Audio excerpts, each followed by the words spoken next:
All right, we're going to get started with our candidates for state senator. And with us we have both of the candidates that are running. We have the incumbent, Senator Liz Lovelett, who was appointed this past January. And we also have her opponent in this race. And he's running for Danny, how many times have you run now? A few? A few. I did run against Senator Karen Frazier, Senator Ranker in 2016. So. Okay, and so we have Daniel Miller here running also.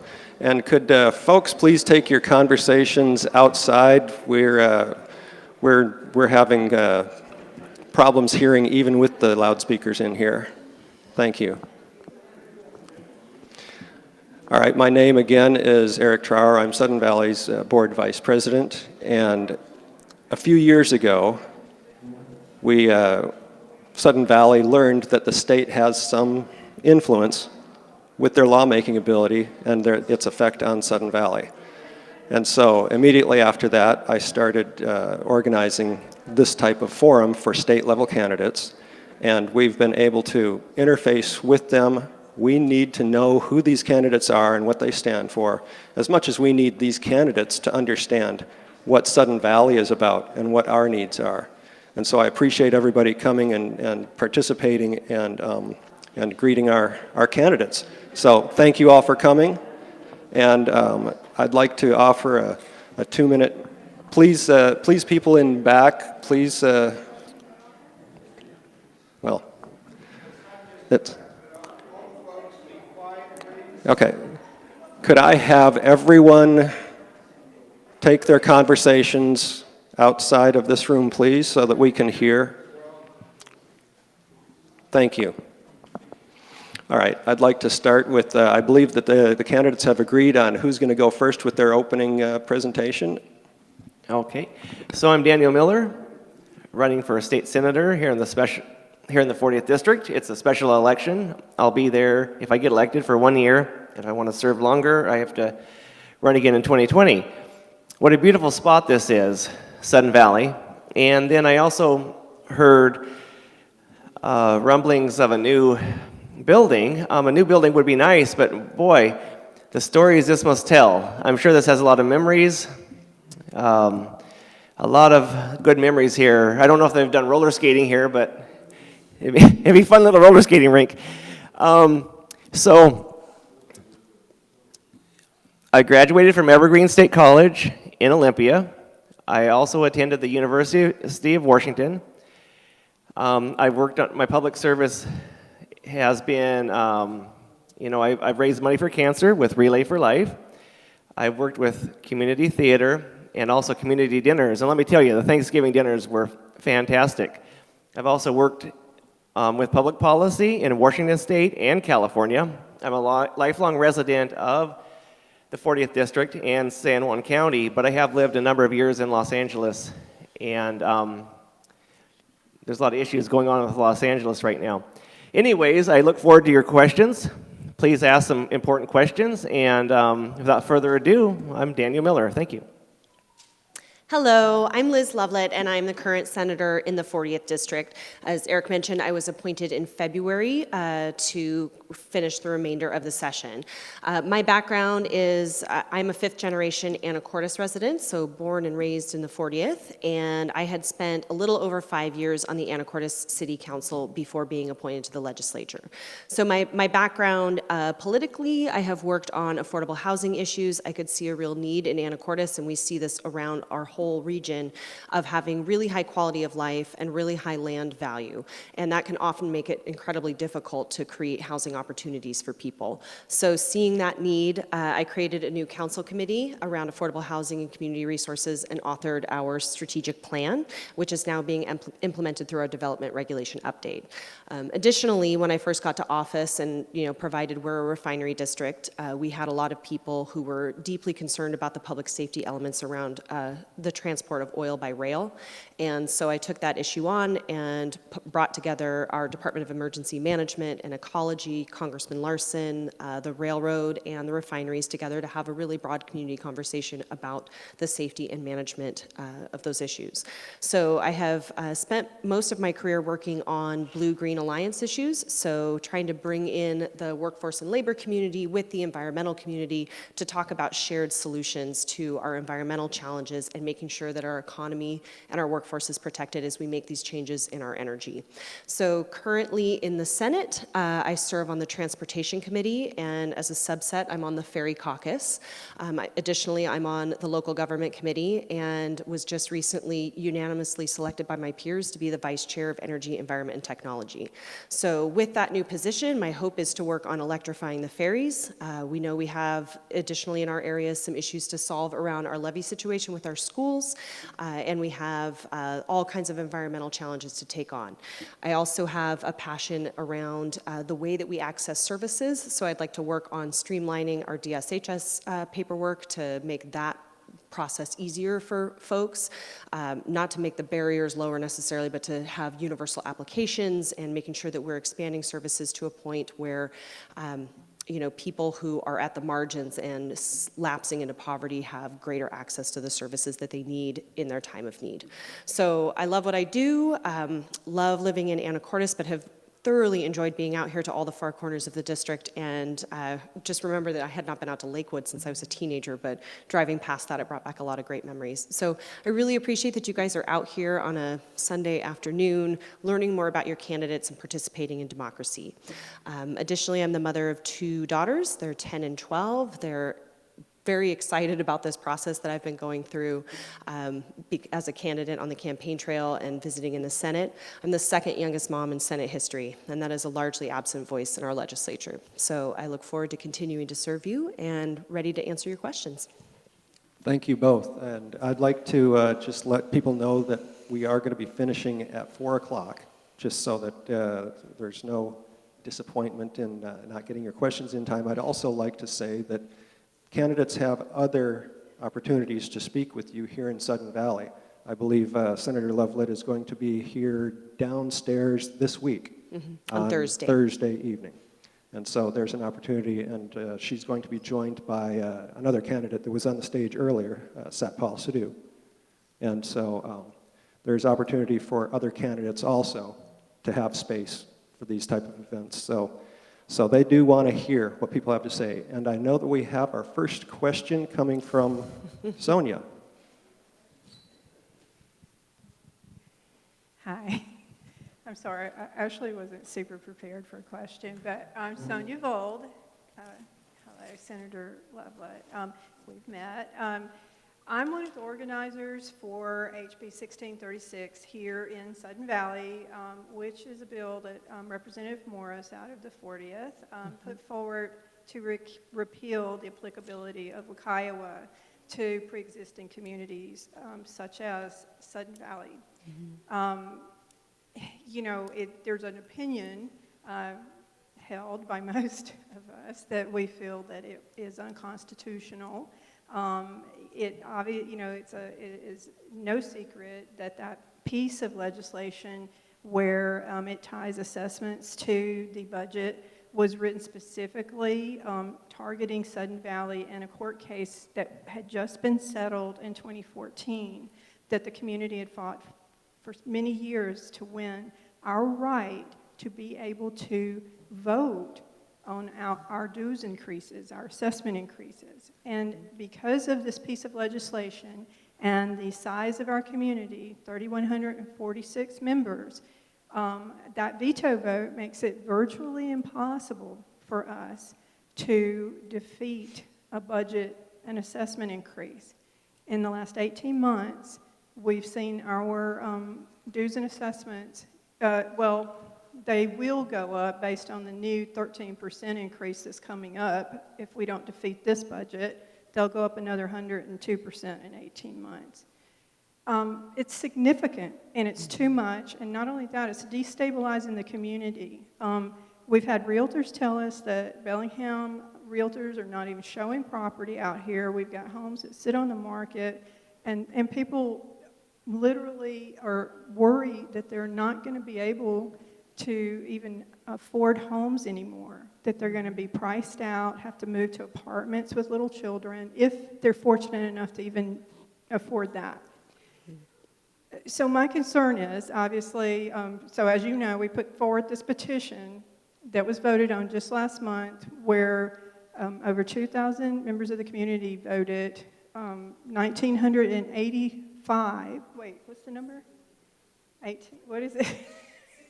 1,685 of those people voted in favor to place reasonable limitations on assessment increases. 315 voted against. We have a history of voting in favor of dues increases, contrary to what's been put forward to the legislature. We only vote against assessment and dues increases that are over 27%. That's historical record. You know, it's a fact. And so just because we're fiscally responsible, now we're being punished, and this law is going to come in, and we have no voice anymore, and, you know, it just cannot happen, and we need help from you guys. And so what my question is, are you going to support either the repeal of the applicability of Wekiwa to Sudden Valley, or support placing limitations in the legislation that will prevent these types of increases that we've been seeing over the last year? Want me to go first? Sure. Okay. So all I can say is that I'm still in the getting educated portion of learning about your issues. And so that's why I'm excited to come back on Thursday, so I can have a little more informal opportunity to hear back from you guys about that. As a person who is in this political world where everyone wants promises about everything, I feel very reluctant until I have gathered as much information as I need to make an informed decision. I have spoken about it very briefly with Representative Morris, so but haven't had a chance to connect with him in any kind of depth about it. But I'm just educating myself at this point. So please come to me with materials. I would be curious, of course, to hear back from the people who voted against it. I mean, the challenge always is that, you know, I was hearing you guys have 45 miles of roads to maintain. You know, there's a lot of infrastructure in a facility of this size, but I'm also incredibly sensitive to the fact that, especially with the way we funded McCleary and some other additions that have been put on our property taxes, it's become incredibly difficult for people to stay in their homes. And the last thing we want to do is be, you know, creating this situation where people are becoming impoverished because of the amount of property taxes that they're paying. So I'm sensitive to that. I'm here to listen and gather information so I can make the best possible legislation. So incidentally, I ran against Jeff Morris several years ago and almost won.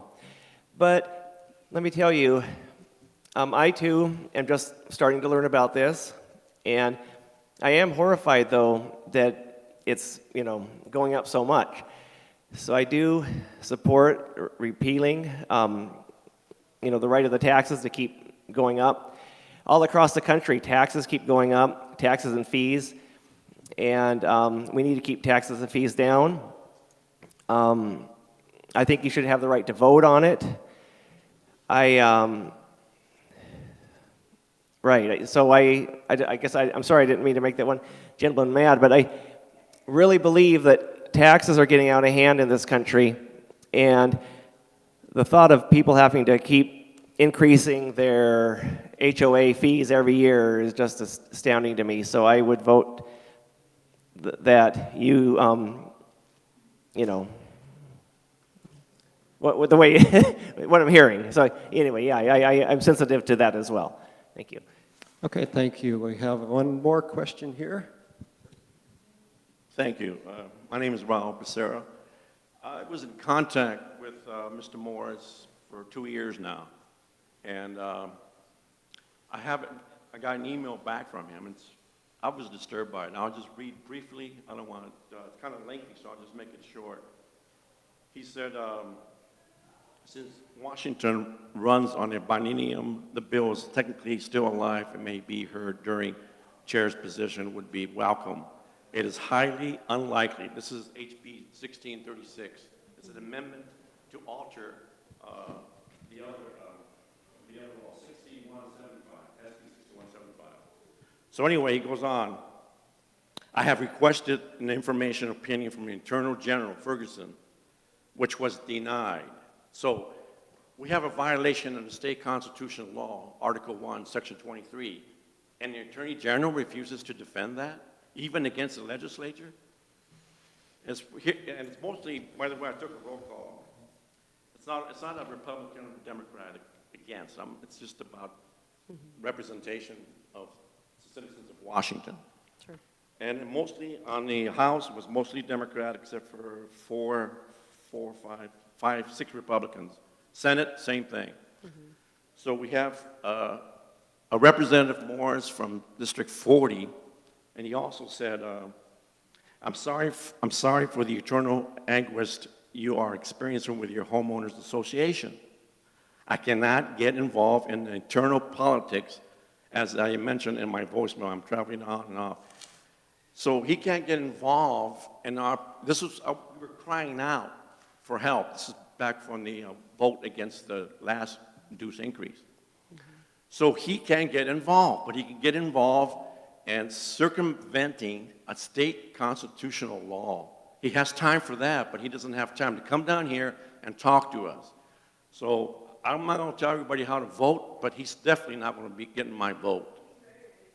No, I know, but he still endorsed. He knew about the constitutional law, Section 1, Article 1, Section 23. He might have changed his mind, but he was for it. Okay, he might have changed his mind. Okay, so yeah, I still will support him and support him if he pushes this petition, HB 1635. I will be on board, but getting the statement, say, I'm sorry, we can't help you right now. You're on your own. I'm just very disappointed. So that's all. Quick clarification, that's HB 1636 for Can those I that are listening. Go ahead Can I and respond to his respond, question? please. So I just want to say I can be counted on to come out here and learn about this issue. Personally, I've seen, fees and taxes just skyrocket. People are having economic crunches. Property tax goes up. So I'm maybe Liz Loveland is that too, but I'm also the guy who wants to keep taxes low, and I'm definitely concerned about taxes and fees going up. And maybe it has to do with something that's going up nationally. Maybe it's happening other places, and it's all tied together. But we need to fight this. I don't mind getting involved in this issue because even though I'm an outsider, charging you money, every so often, that can be really hard, especially around Christmas time, Thanksgiving. Maybe you want to take a trip to the Bahamas and you can't, so thank you.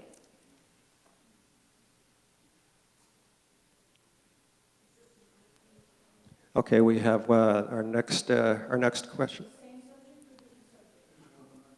Yeah, I know. Okay. Okay. All right, we'll go up here first. Thank you. Good afternoon, thank you. My daughter just pointed out to me this week that Washington State has the most regressive tax system in the country. Yes. We're number 50. And the way I was brought up, we understand that taxes are the way that a society creates a society for itself to live in. And I love paying taxes that are spent to build a good society. Mm-hmm.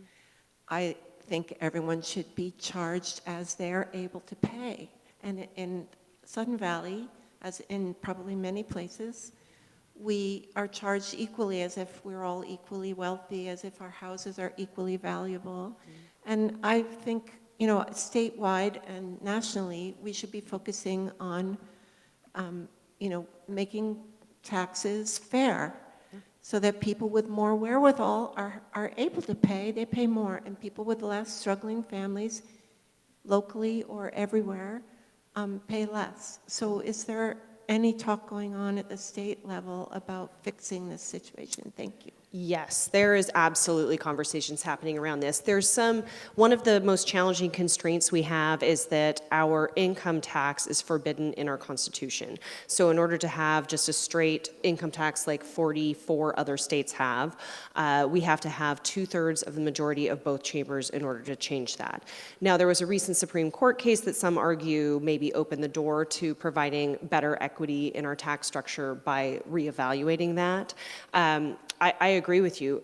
The people with the least ability to pay taxes are paying the highest proportion of their income in the form of taxes. And I think that this particularly affects seniors. And so we have people who are on a very fixed income being pushed to the margins. And from especially the perspective of creating housing opportunities, affordability, preventing homelessness, that is just the most surefire way to have people find themselves in those situations. I mean, we definitely have more in common with people who have lost a home than we have with billionaires. So I think the billionaires can absolutely afford to pay some more taxes.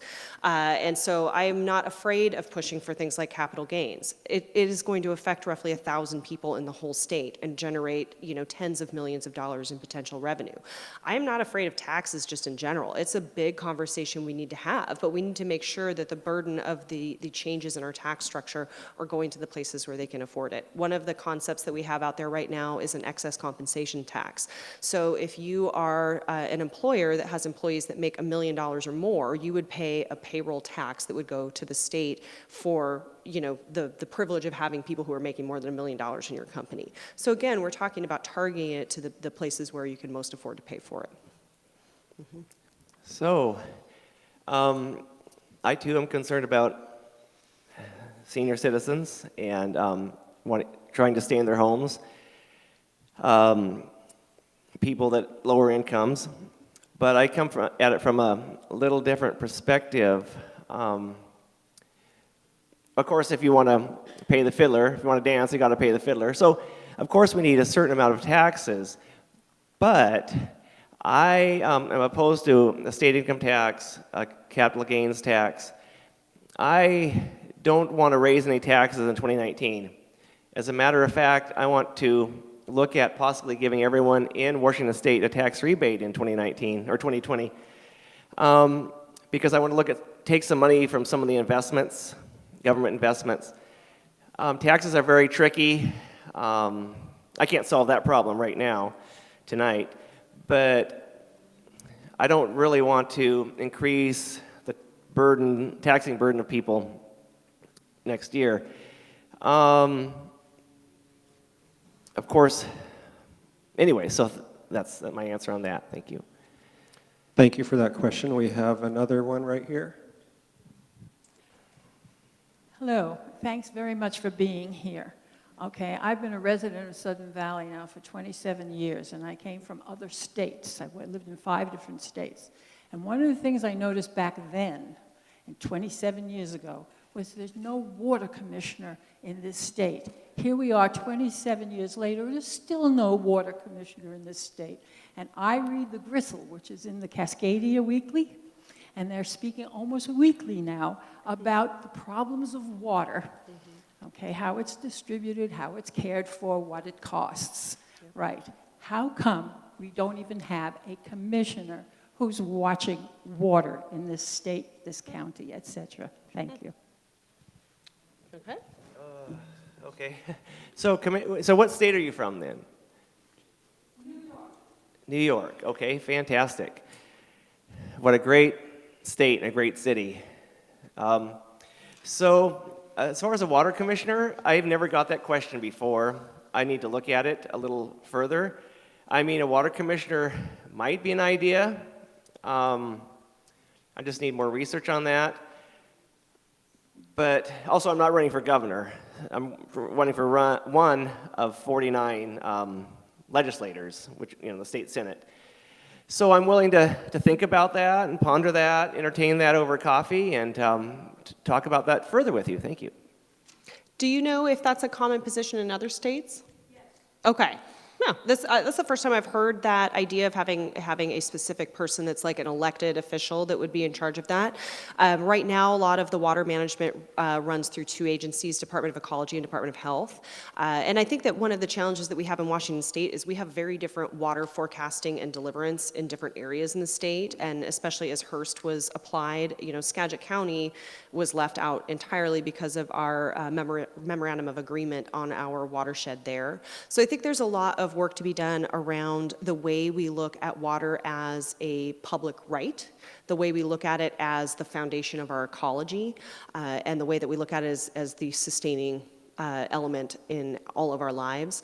One of the pieces of work that I was really proud to do while a council member in Anacortes was we had never had a water utility portion of our comprehensive plan, and one of the pieces that I pushed very hard for, and initially people were ready to give me a tin hat, was that we forbade in our comprehensive plan the long-term lease or sale of our water right to private corporate entities. And I think that the way that we look at our water management over time, we have to balance a number of things. We need to take care of people, we need to take care of ecology, we need to take care of tribal interests, we need to take care of our salmon recovery, and we have to figure out how to get our agricultural regions continuing to thrive into a very, we're going to have droughts. We're going to need to figure out if we need to water bank in order to have some kind of catchment to deal with our heavy peak flow versus times in the summer.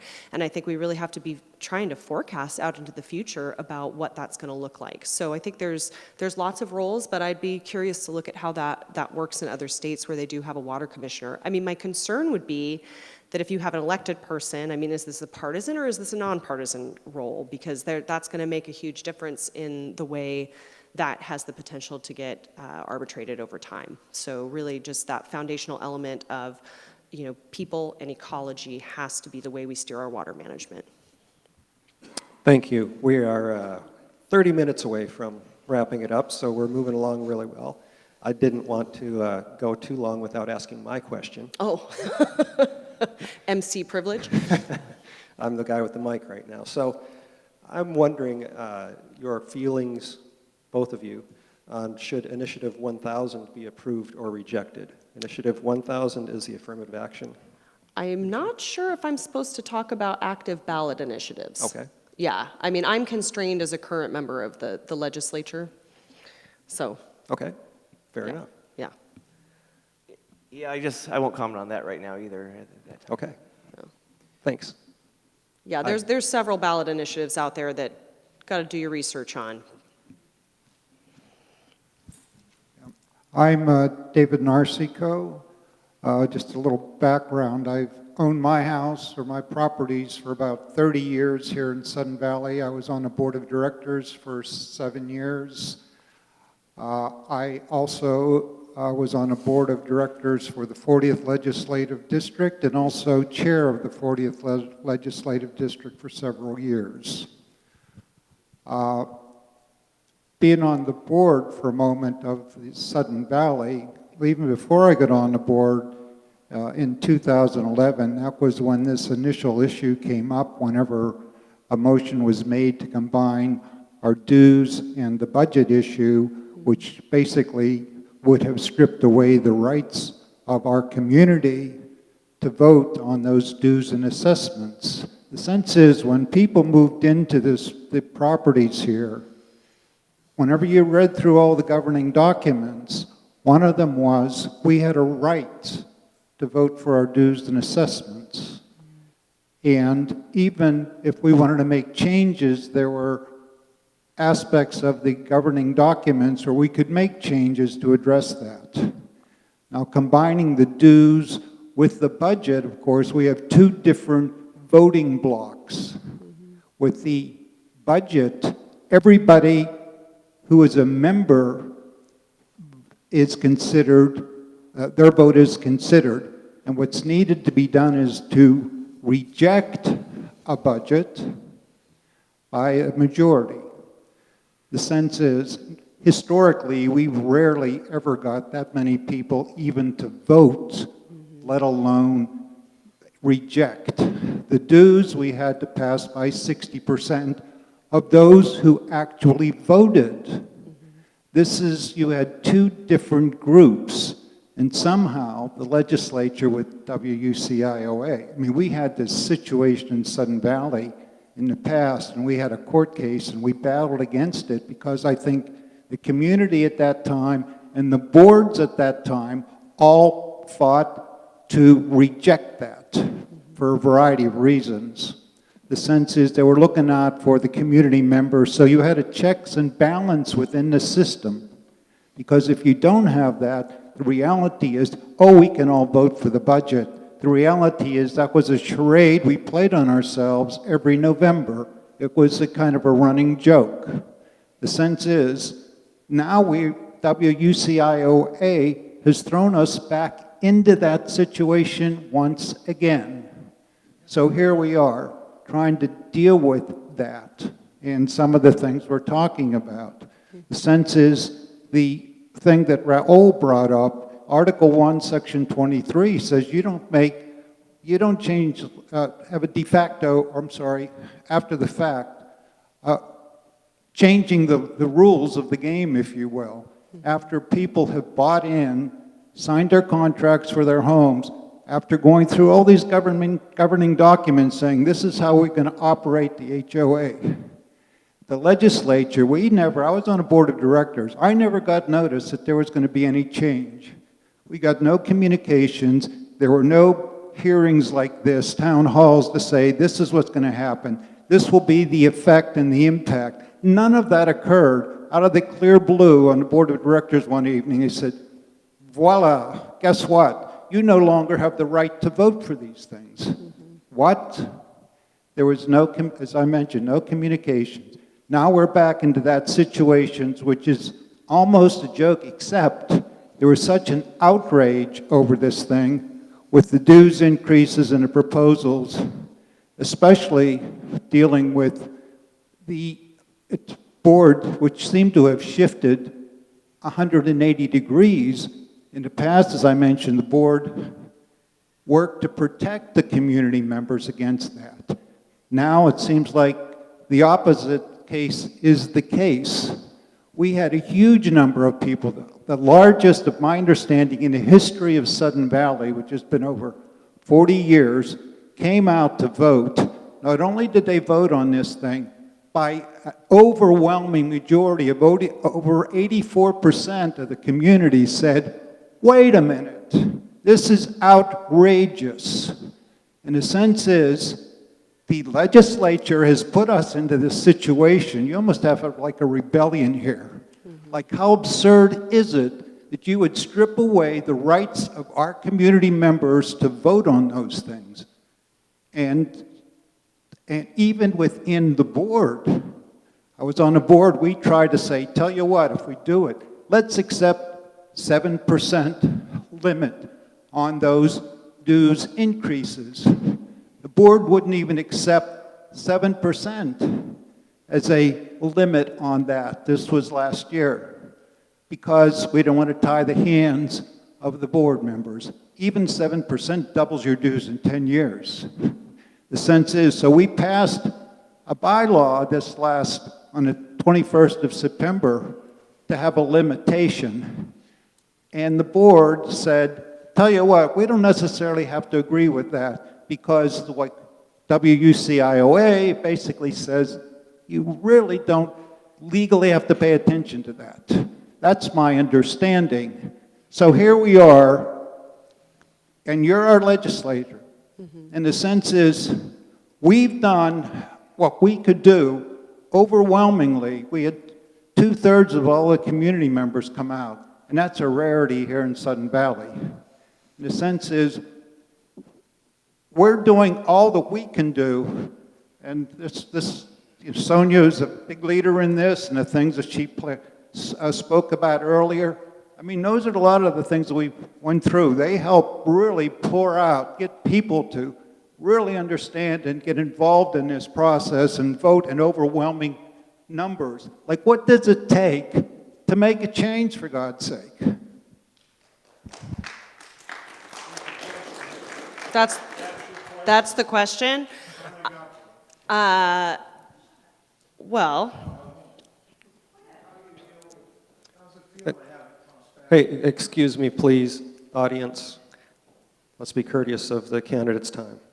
What I will say is that bill initially was passed before my time in the legislature, so I don't understand the context of how the bill came about in the first place, or if there's other homeowners associations that are in a similar position, and to find out what the problem was that they were trying to fix by establishing that law to begin with. So that's some of the research that I have to do to try to figure out how to navigate what you guys have going on.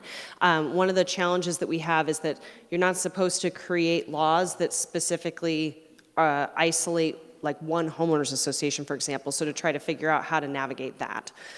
So like I said, I'm in the research phase. This is the first time I've had, Sonia and a couple of others have mentioned kind of broadly the issue, but I have not had a chance previously to sit down and talk about this. So I'm just learning.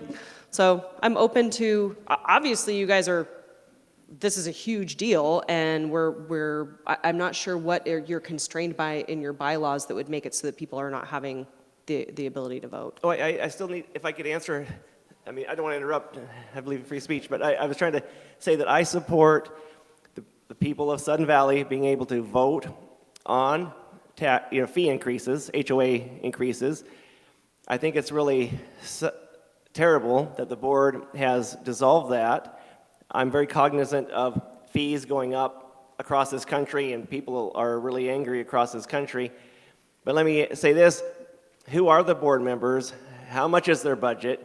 What do they do for a living? Where are they from? I'd like to know who the board members are before I answer that any further. Thank you.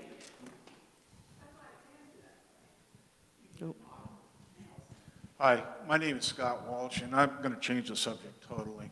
Okay. I am very concerned about emergency preparedness and public safety in southern Whatcom County, which includes Sudden Valley. We have a part-paid volunteer fire department that can't always staff appropriately. The Sudden Valley station stays open. The Geneva station closes and is open as people are available. We have Mount Baker. We have a wildfire threat. We have earthquake. We have neighborhoods or gates, we call them out here, that have one way in and one way out. We're primed for a paradise type situation, although it rains more here than in California, but I come from California. I have been up and down the state fighting fires. I was at Oakland fire. I was in the Bay Area earthquake where I was cutting legs off of people to get them out of cars. And this is very serious to me. And I want to know what the state, I want to know what you're going to do with regards to emergency services that really need to be beefed up here in southern Whatcom County, because Sudden Valley's growing, Geneva's growing, Bellingham's growing, this whole area, northern Skagit that borders up against us is growing. You're seeing it in your own areas. Yeah. What can we do to get more funds? We're supposedly not eligible for funds because we're a private homeowners association. Therefore, we cannot be privy to grants and other forms of money. What we have done and what we're looking at is partnerships with the municipalities and sewer and water and those kind of people that try to get funds to help us out here. We're 7,000 people, kids, multi-generational families, people that can't speak English, people that need their oxygen and their dialysis and all that kind of stuff. So how can you help us, or would you be open to further dialogue to hear our needs? Thank you. Yes, I would definitely be open to further dialogue to hear your needs and figure out how to help you. I haven't spent a whole lot of time in Sudden Valley. I have come through here several times. It's a beautiful area. But, I'm just learning about this community and the issues that I'm really concerned about. I will say that if I am in the legislature, the Senate, I mean, I can try to work to get you funds and try to work to get the Sheriff's Department funds out to this area. But I'm willing to discuss it further. Thank you.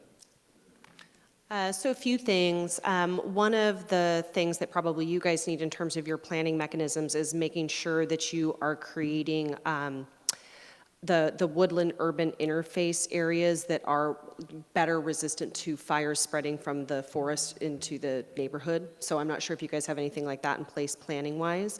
Additionally, making sure that if you only have one road in, one road out, what does your neighborhood look like? You know, do you have people that need to make sure that they have medication put to the side, that they have dialysis, that you're looking at your neighbors, you know, to make sure that you know, we're taking care of Mrs. Smith to make sure if there's something, you know, big and dramatic that happens, that can happen. One of the things that I've been talking to our Commissioner of Public Lands about is the way we do woodland management. There's a lot of things we can be doing and a lot more investments that I supported this last session and will continue to support in the way that we do fire risk management. So this year we passed a bill for the first time ever that allowed DNR to do prescribed burns, which is where they go in and deliberately burn down some of the understory to prevent fires from spreading.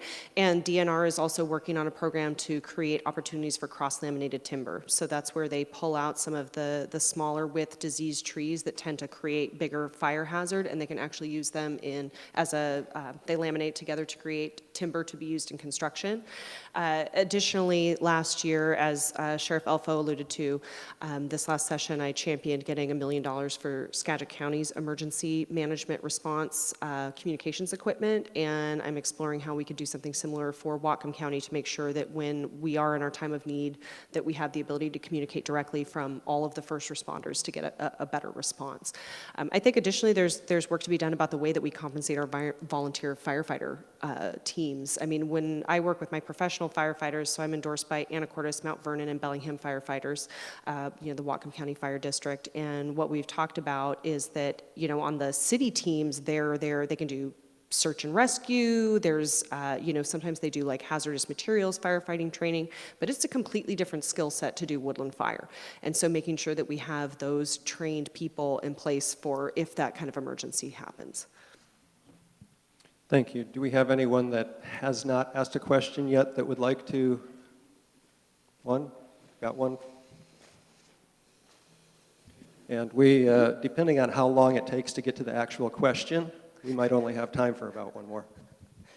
This is just a key off of that. It's nice to hear that the state is working with DNR on better forest management.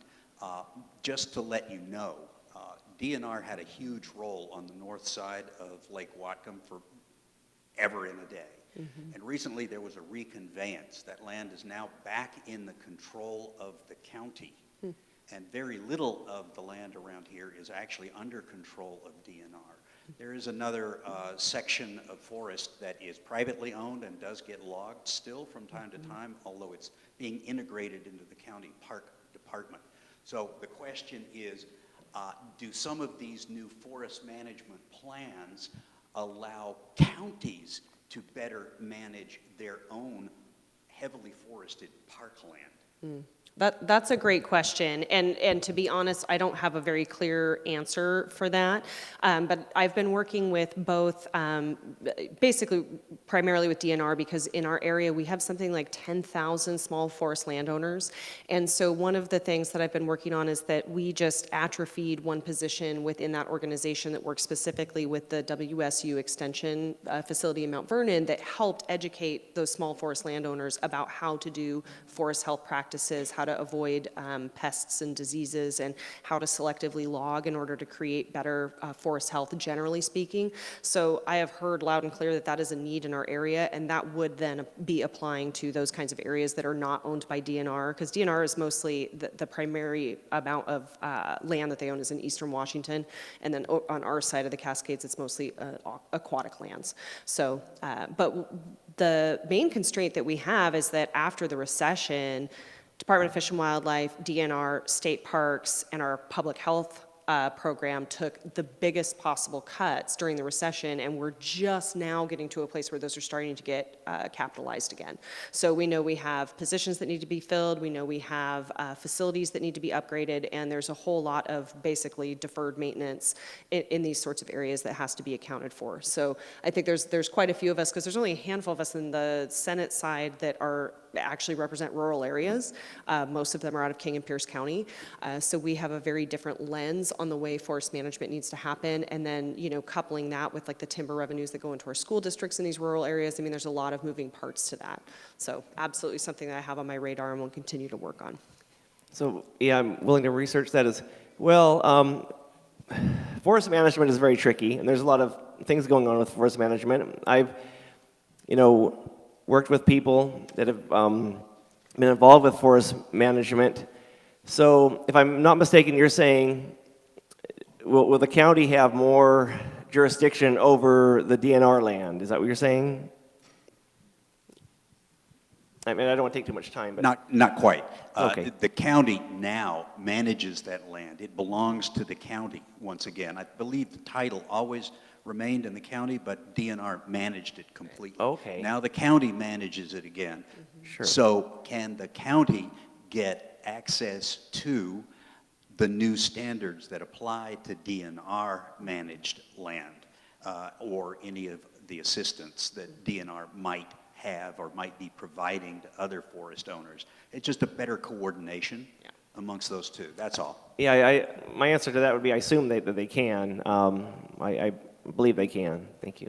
Yeah, and the prescribed burn bill applied to anybody who wanted to apply to DNR for that permit and to be able to show adequate response capability if anything got out of hand, and that they're properly trained in how to manage that. Okay, thank you. We have come to the point where each candidate has 5 minutes each to give their closing statements. And I can't remember which of you started. No, I think Yeah, you started. Okay, go ahead. Liz, go ahead, your turn. Yeah, absolutely. Well, again, appreciate you guys coming out on a Sunday. I have a lot to learn about the nuances of what you guys have going on in your area. It's been really interesting for me to have the opportunity to serve so much more widely around the region and find out the distinctive characteristics and issues that are faced in the different areas. As you can imagine, going out to the San Juans, their priority is ferries and orca. You know, coming out here, there's different issues around the way that we finance our schools and the way that we deal with different ecological impacts. Skagit County has a lot of needs around agriculture.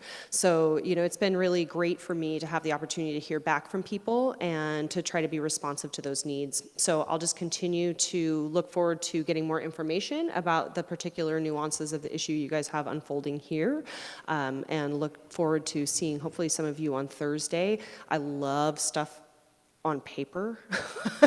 You know, I'm gathering a lot of information as I go, and the thing about being in the legislature is you are pretty much go from 0 to 60 on trying to be a subject matter expert on thousands of different issues. We have about 2,000 bills that get proposed every year. Generally speaking, about 200 of them get passed, and this last session we passed 485 bills and we got out on time, which was the first time in like a dozen years. And keeping in mind that this upcoming session is the short session, so we have to do essentially the same amount of work absent creating a budget in just 60 days. So I just want to encourage you to reach out early and often. When you come down to Olympia to visit, 15 minutes goes by and very, very quickly, and it's hard for me to get into depth about some of the finer points of these issues. So I'm very easy to get a hold of, set up appointments so that I know, you know, I can take the time to go a little into greater depth on these issues.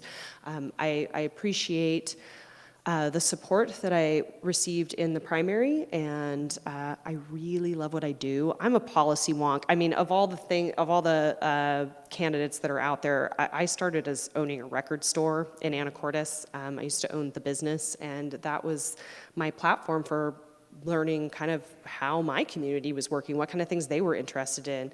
So taking that small business experience, working in the municipal level, and what I found when I got to the legislature was that all of those experiences that I'd had in planning, in public works, in figuring out about community resources and the issues that really mattered to people, was that when I got to the state, it was just a broader opportunity to explore all of those same issues that I was passionate about.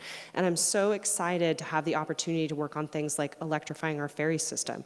Up here, that might not be as big of a deal, but statewide, we have the largest ferry fleet in the United States, and electric ferries are, the cost is becoming commensurate, the technology is ripe and available, it'll help with the recovery of our orca population, it's just the right thing to do, especially with the lens of having passed our 100% renewable energy package that we did this last session. I want you to know that I have a very good track record of working across the aisle. All of my bills were bipartisan, and I've really worked hard to develop strong relationships not only within my caucus, but in both chambers and with both parties, because our legislation is stronger by having diverse viewpoints on it, and I will never alienate somebody because their viewpoint is different. I can't promise to make you happy 100% of the time, because that's not the nature of the job, but I will always listen. So appreciate your support. Thank you. So once again, I'm Daniel Miller, running for state senate here in this special election. Well, what a beautiful place, and like I said before, the memories here in this area must be really great. I used to own an antique store in Friday Harbor called the New England Collectibles. Maybe you've been out there when you were on Friday Harbor. And so I know how to run a business in good times and bad. That is true. Each district has its own feel. Actually, in San Juan County, each island has its own feel. I'm sure you've been to San Juan, Lopez, Orcas. So I look forward to representing the whole 40th district. I look forward to learning from you about this very important issue. I'm very concerned about fees skyrocketing and economics, and so transportation, working for jobs in a good local economy, maintaining freedom and liberty, careful spending, educational policy, property rights, water rights. Those are some of the things I want to work on. Please consider voting for me in the election. And is that the buzzer? But I've studied public policy. I am a Republican, but I studied Washington State governance with Senator Karen Frazier at Evergreen State College. And I, too, work across the aisle. I have friends that are Democrats, friends that are Republicans. So please keep me in mind. Thank you very much. Thanks for coming. Thank you, everyone. Big round of applause for our candidates. And just to recap here, our candidates both know that Sudden Valley is a community of over 7,000 residents and over 4,000 registered voters. And a good percentage of them actually do vote. So we're interested. The YouTube of this entire event video will be up within the next day or so. And I'll send links to the candidates. And thank you once again. Thank you for organizing. Yeah, thank you very much. Thank you. Well, see you in the next one. Oh yeah, I'll see you tomorrow. Yep.